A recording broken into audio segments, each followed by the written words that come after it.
She called our family low class. So I made her regret every word. Ever been humiliated by your own blood on Christmas Day? Well, my sister thought she won that night. But I turned her dream life into her worst nightmare. I'm Eliza Harlow, small-town girl turned self-made event designer in Vancouver. My sister Veronica married money before she ever made any. The whole family knew she'd rather die than admit our parents still lived in the same creaky house they bought in the 80s.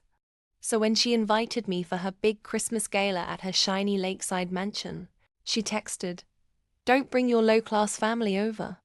It's embarrassing." Guess what I did? I ignored her entitled command and brought Mom and Dad anyway.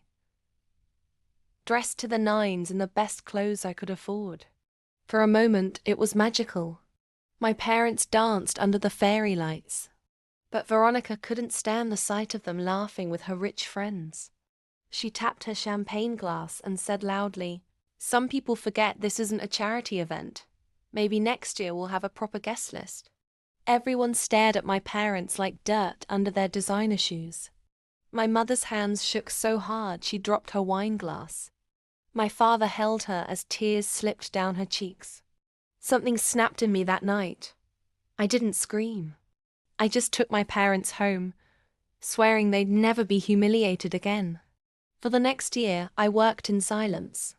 I leveraged every contact from my events business, doubled my client base, and became the go-to planner for the wealthiest families in the city.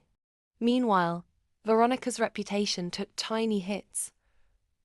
Gossip spread that her parties were tasteless. Photos leaked showing her drunk and ranting at caterers. Guess who planted the stories? When Christmas came around again, she begged me to plan her next grand gala to restore her image. I sweetly agreed on my terms. She signed a contract she didn't bother reading. The big night arrived. Guests gasped at the winter wonderland I'd created. An ice bar, live orchestra, custom cocktails named after her kids. Flawless. Veronica preened like a queen. At midnight, I took the mic. "Everyone, tonight's party was funded by a very special sponsor." A hush fell. I pointed at the giant projection behind me, a slideshow of Veronica's tax frauds, unpaid staff wages, and nasty emails mocking her guests. "Merry Christmas, Veronica. By the way, the house isn't hers anymore. The event earnings paid off her hidden debts. I bought her mortgage. So enjoy the party, everyone. It's your last one here." Security escorted her out of her own mansion while the orchestra played. Silent night. My parents toasted me from the front row. Family should lift you up, not drag you through the mud. Smash that subscribe button right now. Next story?